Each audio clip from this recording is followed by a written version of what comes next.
தொட்டப்பட்டா road மேலே முட்டை போராட்டா, தொட்டுக்கொள்ள chicken தரட்டா, இந்த மாதிரி சாங் வேணும்னு இருக்காரு. ஓகே சார், டியூன் போட்டாச்சு. யார் எழுத வைக்கலாம்? இதுக்கு பேர் போனவர் நம்ம சினேகன் கவிஞர் தான். அப்போ சினேகன் கேட்டாராம் யார் இடத்துல ஆடுறது நடிக்கிறதுன்ட்டு. அஸ்மிதா அப்படின்ட்டு. நான் அதோட ஒரு பார்த்துக்கிறேன் சார், அப்போ தான் எனக்கு வரிகள் வரும்னு இருக்காப்புல. சரி ஓகே, கவிஞர் விருப்பப்படுறாரு, கூட்டி போய் அஸ்மிதா நீங்கள் ஷூட்டிங் வந்திருக்காங்க, இவங்க தான் அஸ்மிதான்ட்டு அப்படியே பார்த்து 5 நிமிஷம் பேசிட்டு வந்திருக்காரு. வந்தவுடனே வரி போட்டாராம், பஞ்சாபி பலகாரம் பார்த்தாலே பசி ஆறும், செய்யாத சேதாரம், நான் தான் உன் ஆதாரம். அஸ்மிதா பார்த்து வரும்போது சொல்லிட்டாராம் வரிய. அந்த அளவுக்கு எங்கள் கவிஞர். இதெல்லாம் நல்லா என்ன கேள்வி தான் வந்திருக்கேன், நான் சும்மா ஆடியோ வர மாட்டேன். என்ன இது கதை, என்ன ஒரு பாட்டு எப்படி உருவாச்சு, அந்த கவிஞர் என்ன எப்படி பாடுபடுத்தினார், எல்லாம் விசாரிச்சு நான் ஆடியோஸுக்கு வருவேன். அனைவருக்கும் வணக்கம். தேனிசை தென்றல் தேவாசர் அவர்களுக்கும், திரைத்துறை புயல் ராஜனையா அவர்களுக்கும் வணக்கம். ஏன்னா இங்கே தென்றலும் புயலும் ஒன்றா உட்காந்துருக்கு. பக்கத்தில் குளிர் காற்று, வாடைக்காற்று, பனிக்காற்றெல்லாம் உட்காந்துருக்கோம்.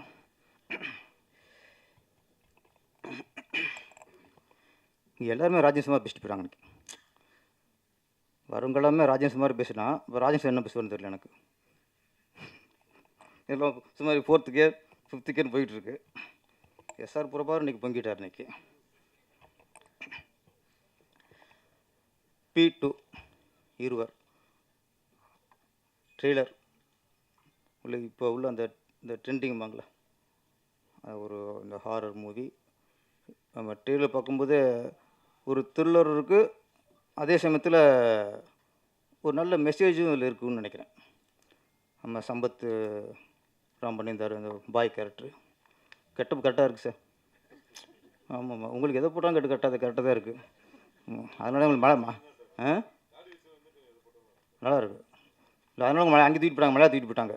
ஆமாம் ஆமாம், வெளியே போய் போகிறதுக்கு அப்புறம் தான் தமிழுக்கு நம்ம அருமை தெரியும். இங்கே இருந்தால் தெரியாது. நீங்கள் ஆதங்கப்படாதீங்க, பெரிய இடத்துக்கு வந்துடுவீங்க. இப்போ சத்யராஜ்லாம் ஃபஸ்ட்டு அடியாள மாதிரி நடித்தவர் தான். அப்புறம் ரேவடியாக இருந்தார், அப்புறம் எல்லா படத்துலையும் ரேப் பண்ண மாதிரி நடித்தார். அதுக்கப்புறம் பெரிய ஹீரோ ஆகிட்டார்.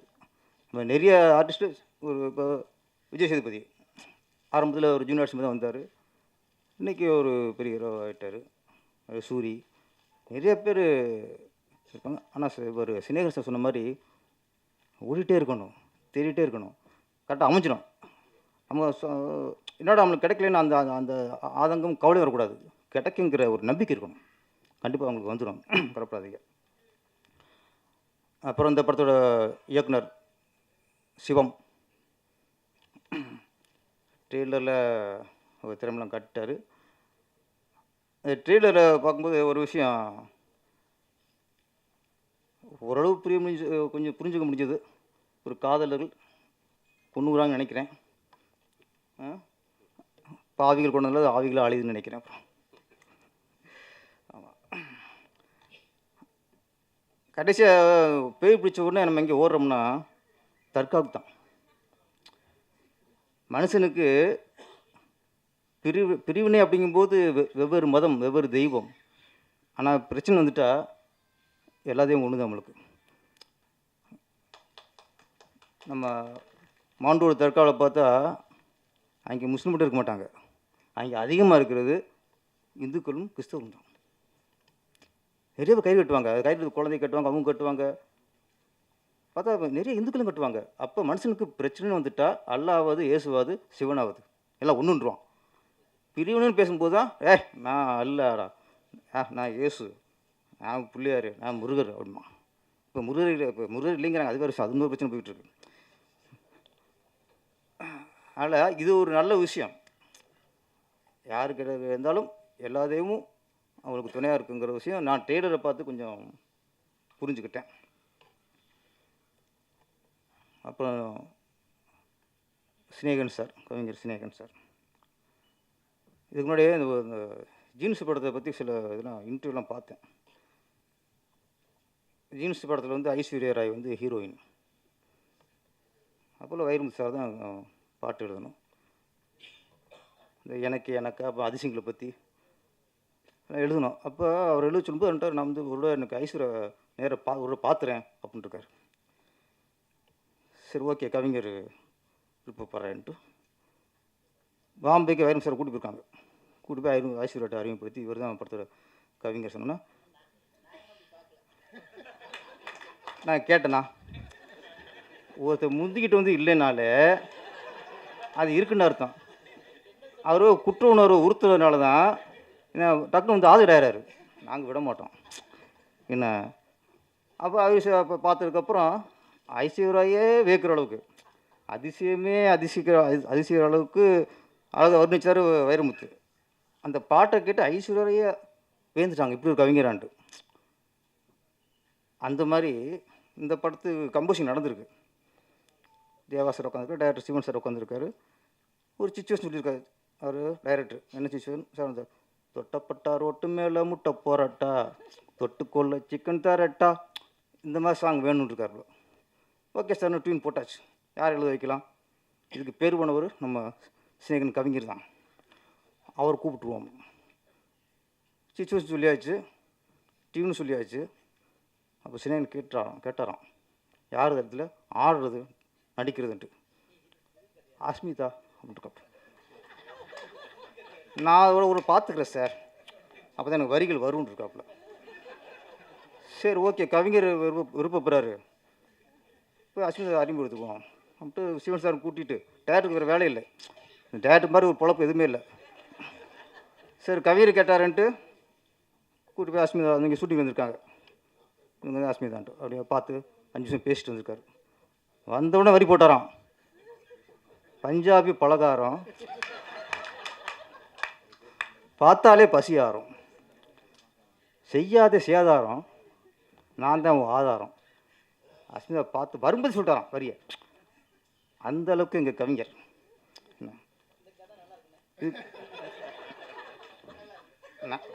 நீங்கள் எல்லாம் பாருங்கள், ஃபஸ்ட்டு அவர் வந்து இல்லைங்கும்போது இருக்குன்னு நான் சொல்கிறேன். இப்போ இது கதைங்கிறாரு. என்ன இதெல்லாம் நல்லா என்ன கேள்வி தான் வந்திருக்கேன், நான் சும்மா ஆடியோ வர மாட்டேன். என்ன இது கதை, என்ன ஒரு பாட்டு எப்படி உருவாச்சு, அந்த கவிஞர் என்ன எப்படி பாடுபடுத்தினார், பாட்டு எழுதினாரா பாடுபடுத்தினாரா, எல்லாம் விசாரிச்சு நான் ஆடியோஸுக்கு வருவேன். அப்போ இந்த பஞ்சாபி பலகாரத்தை பற்றி எல்லா கதையும் எனக்கு தெரியும். எனக்கு என்ன இங்கே வந்துட்டு சகோதரி அஸ்மிதா அப்படி பேசி போகிறது சகோதரி தான், எல்லாருக்கும் சகோதரி தான் அவங்க. ஆனால் ஸ்னேகர் ஒரு ஆதங்கம் எப்படி சம்பத்ராமுக்கு சொன்னமோ அதே மாதிரி தான். சில நேரங்களில் கலைஞருடைய வழி திசை மாறிடும். நம்மளுடைய திறமைகள் வந்து நம்மளுடைய திறமை ஒன்று இருக்கும், ஆனால் அந்த திரையுல வந்து வேறு மாதிரி அதை வெளிக்காட்டிடும். சில்க் ஸ்மிதா அவர்கள் நெருக்கி ஒரு 800 படங்கள் 1000 படத்துக்கு அவங்க ஆடி இருக்கலாம். ஆனால் இன்றைக்கும் சில்க் ஸ்மிதானா அலைகள் ஓதியில் தான் அந்த கேரக்டர் நம்ம ஞாபகம் இருக்குது. எத்தனை படம் நடிச்சாரு அந்த படத்தில் அவங்களுடைய திறமை, அதான் ஒரிஜினல் திறமை அது. அது மாதிரி அஸ்மிதா அவங்களுக்கு ஃப்யூச்சரில் நல்ல ஒரு கேரக்டர் அமையும். ஆமாம், இப்படியே ஒரு காட்சி பொருளாக கவர்ச்சி பொருளாலாம் கடந்து போயிடாது, நம்பிக்கையோட இருக்க.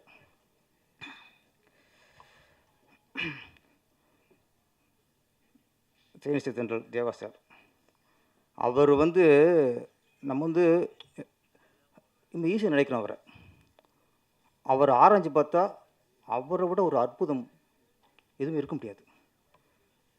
இப்போ கோயிலில் வந்து 400 ரூபா 500 ரூபா சிறப்பு டிக்கெட் எடுத்து போவானுங்க, அவன் கிட்ட போயிடுவான். தர்ம தரிசனம் அவன் தான் உருகி போகிறவன். எவன் தர்ம தரிசனத்தில் 2 மணி நேரம் 3 மணி நேரம் இருந்து ஊர்ந்து போகிறானோ அவன்தான் இறைவனை உருகி நினச்சி அப்படி சுமந்துட்டு போகிறான். சிறப்பு தரிசனமும் பக்தி இருக்கும், ஆனால் போயிடுவான். ஆனால் நீ சிறப்பு தரிசனம் கிட்ட இருக்கிறனாலையோ ஆண்டவன் கருணை அங்கேயே போயிடாது. அவனுக்கு கிட்ட இருக்கணும் ஒன்று தான், தூரம் இருக்கும் ஒன்று தான். அப்படி எல்லாத்தையும் ஒரே பார்வை பார்த்தாத்தான் அவன் கடவுள். மனிதர்கள் அப்படித்தான். எந்த மனிதன் எல்லாரையும் ஒரே மாதிரி பார்க்குறானோ, பணக்காரனையும் ஒரே பார்வையிலும் ஏழையில் ஒரே பார்வையில் பார்த்தா அவன் இறைவனுக்கு சமம். தேவாசுரம் ஏன் அதிசயம் அற்புதம் சொன்னோன்னா, அவர் ஒரு பக்கம் பாட்ஷா, அண்ணாமலை, பெரிய பெரிய படங்கள் உச்சத்தில் இருக்கார். அந்த நேரத்தில் ஒரு பக்கம் பாட்ஷாவுக்கு இசையமைப்பார், மறுநாள் பார்த்தா புது டைரக்டர், புது ப்ரொடியூசர், அங்கேயும் இசையமைப்பார். தேவாசர் ஒரு ஆள் தான் எவ்வளோ உச்சத்தில் இருந்தாலும் எல்லாத்தையும் சரிசமம் பார்த்தவர். ஒரு புது ப்ரொடியூசரு, புது இயக்குனர் ஈஸியாக எளிதாக போய் ஒரு பார்க்கக்கூடிய இசையமைப்பாளர் யாருன்னா அவர் தான். சிலர் புது டைரக்டர், புது ப்ரொடியூசர்னா ஒரு இசையமைப்பாட்ட அப்பாயின்மெண்ட் வாங்க முடியாது.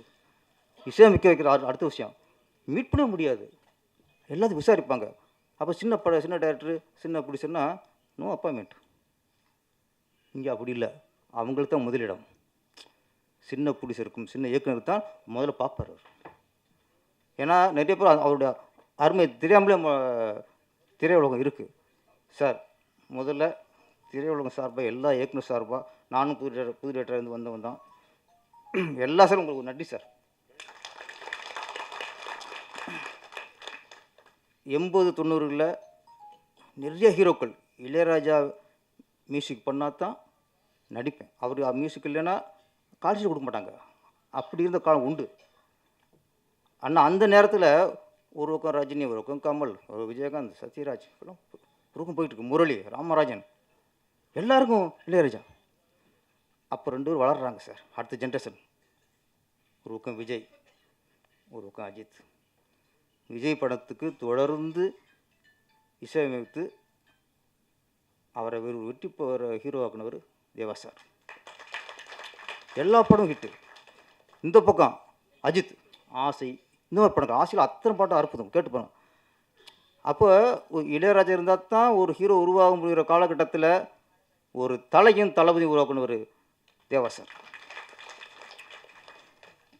இப்போ இன்றைக்கி இந்த படத்துக்கு P2க்கு தேவா சார் மாதிரி இசையமைச்சு இந்த படத்துக்கு மிகப்பெரிய ஒரு பலம். இப்போ நிறைய பேர் ஆதங்கத்தை வெளிப்படுத்தினாங்க. சினிமாவோட சூழ்நிலை ஒன்று புரிஞ்சுக்கணும் சார். ஸ்ட்ரைக் அப்படின்னாலே யார் பண்ணுவா? தொழிலாளரும் பண்ணுவாங்க.